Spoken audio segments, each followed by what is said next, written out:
Welcome to another edition of MIW. Got the D-Man here, the illusionist.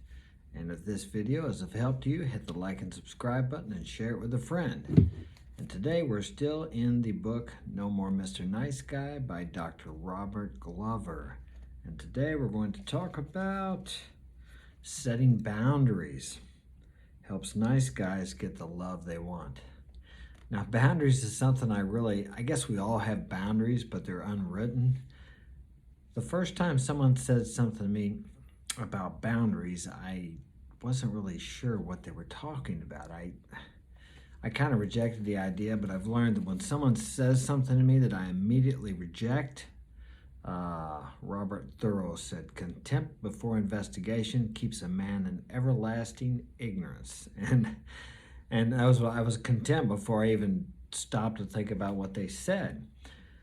But you have to have boundaries in a relationship. And when a person crosses those boundaries, there has to be consequences, which may mean you just walking away or withdrawing your attention or backing off or dating someone else. There can be all kinds of consequences, but you need to have set boundaries for your own self-esteem and your self-worth. So anyway, we'll see what Dr. Glover has to say about that. Setting boundaries helps nice guys get the love they want. The subject of boundaries was presented in Chapter 5.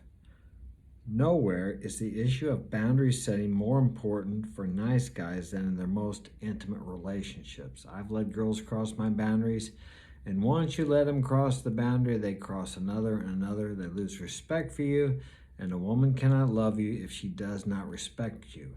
And if you allow people to cross your boundaries, you don't respect yourself.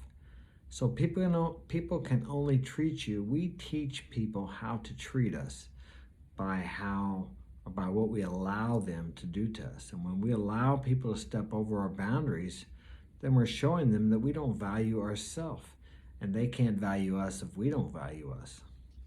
So by setting healthy boundaries with their partners, nice guys create situations in which they and their partner can feel safe to be vulnerable and experience true intimacy.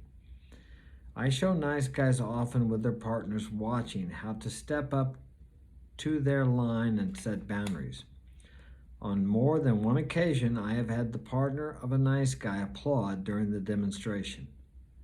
The nice guy will turn slack-jawed and say, "You mean you want me to stand up to you, dear?" "Of course I do," she will respond. "I don't want to be married to someone I can walk all over." Now, to a lot of you guys, that might not make any sense, but it makes perfect sense, because if you're not strong enough to stand up to her, how are you going to be strong enough to protect her?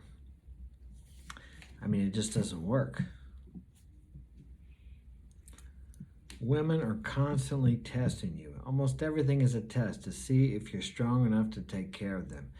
60 years of women's liberation and the women's movement, I'll say that because there's certain words you can't say here. But 60 years of that is not going to change tens of thousands, maybe hundreds of thousands of years of evolution, biological evolution. Women need a man to protect them. Now, just because in today's society, they don't need a man to support them, at least in Western society in the United States, because they got the government, and there's all kinds of programs, they really don't need a man to survive here. In other countries, it's a little different. But they need to know that you're going to be strong, so they're constantly testing you. They don't do this on a conscious level, but it's a subconscious level testing. So if you can't stand up to her, if you let her cross your boundaries, then, it's like, what are you going to do when you're in the cave and the other caveman comes and he wants to come in, and okay, come on in, and he kills the caveman, the cave wife, and the cave kids. I mean, that sounds a little extreme, but basically they run on their primordial, biological programming. It's the same as we do. When we see a young, fertile woman, we're attracted to her. It's a natural response. Now, you don't have to act on that, but you still have the response. Women are more emotional. They will act on more of their feelings on a subconscious level, not realizing what they're doing. They can override that, but in my experience, most of them don't, because they need to know if you're strong. And not necessarily if Mr. Caveman comes on. What if the shit hits the fan and you lose your job? I don't know, you get hurt. You know, are you gonna be man enough to figure something out for her and the family, or is she gonna have to do it herself? She wants to know that you're a man, you're a strong man. Now, physically you can be strong, but you have to have that inner strength. You have to be strong enough to be willing to walk away from her at any time. That doesn't mean you have to walk away from her, but if she crosses your boundaries and she's not willing to submit to your authority, I mean, here's the deal. A lot of women don't like that because they say it's control. What is control about it? If you're my girlfriend, these are the boundaries. You don't have to stay. You can leave anytime. But if you choose to be my girlfriend, this is what I want. I don't want you out partying all night. I don't want you getting high all day. I mean, that's just a boundary I have as for a girlfriend. Now, I let someone cross those boundaries one time, and it never ends well because the respect just keeps going down and down and down. You can say you're being, how do you say, tolerant and patient, hoping the person will change. But once they cross that boundary, they don't see it as you allowing them to have the opportunity to change. They see that as you not respecting yourself enough that when they cross your boundaries, you put your foot down.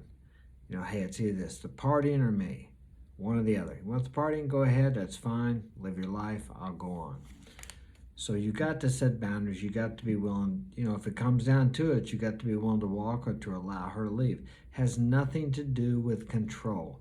Control is if she was at the house there and you took her car keys away and it was her car, or you took her purse away or money, or that's a little bit more like trying to control. But if you give her the choice to stay or to go, it's like, I think Rollo Tomasi and a couple of the guys, Ryan Stone, talked about, here's the deal. You want to go to Las Vegas with your girlfriends for the weekend? Sure, go ahead if that's what you want to do. When she comes back, her shit's out on the porch. You know, she can go on. That's just not what you want. Simple as that. You can't really tell a woman your boundaries. You can tell them, but you really have to show them, because they're not going to listen to you. They're not like a man. You can have a logical conversation with a man about your boundaries, and he will understand that. But a woman, you got to show her, how do I say, covertly. She has to understand in a different way than a man understands.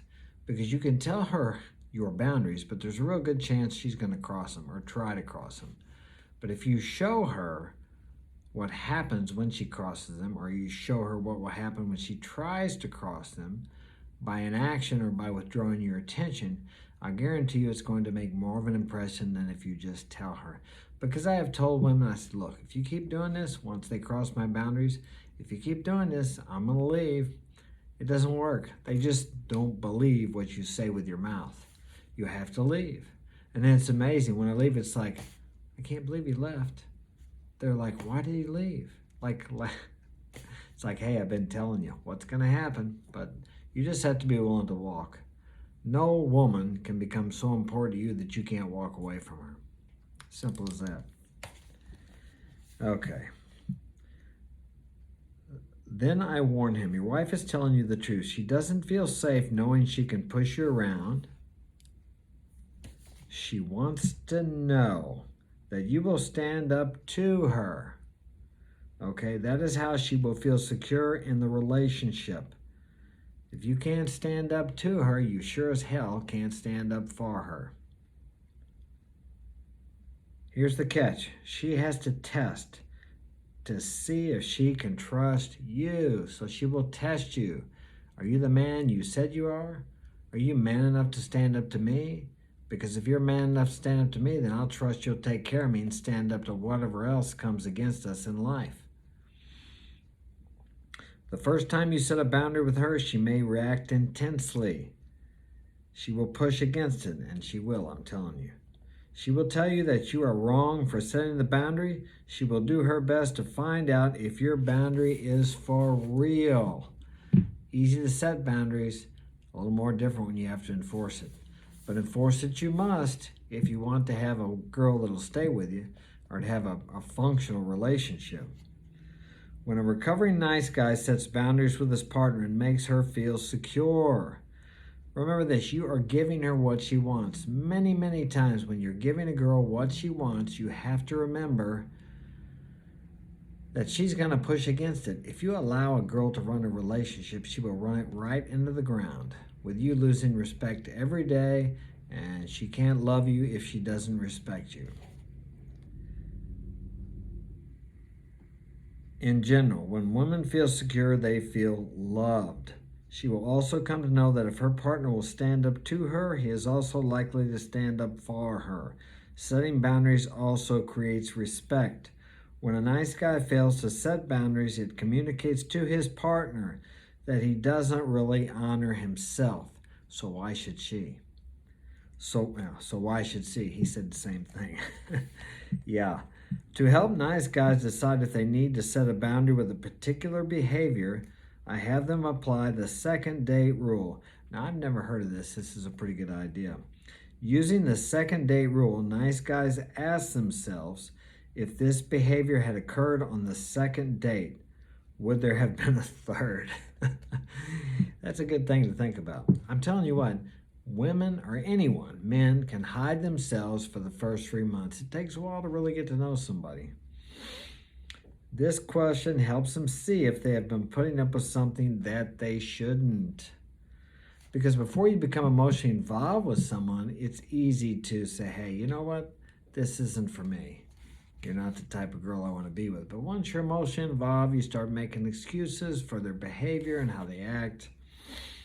Okay, he goes on to say, when trying to decide how to deal with the behavior they have deemed unacceptable, I encourage nice guys to apply the healthy male rule. Following this rule of thumb, they simply ask themselves, how would a healthy male handle this situation? For some reason, just asking this question connects them with their intuitive wisdom and helps them access the power they need to respond appropriately. Once the nice guy knows he can set a boundary anytime he needs to, he can let people move toward him, get close, have feelings, be sexual, and so on. He can let these things happen because he is confident that at any point, if he begins to feel uncomfortable, he can say stop, no, or slow down, or can remove himself. He can do whatever he needs to do to take care of himself. He goes on to talk about not having sex with a girl maybe for the first few times you go out with her or for a certain period of time. That's debatable because nowadays things move so quickly. If you don't have sex with them, I guarantee if you don't have sex with them when they want to have sex or when you want to have sex, they're going to go find somebody who will. But I understand the point, because the problem is once you have sex with a woman, it clouds your judgment. You become more emotionally attached to that woman.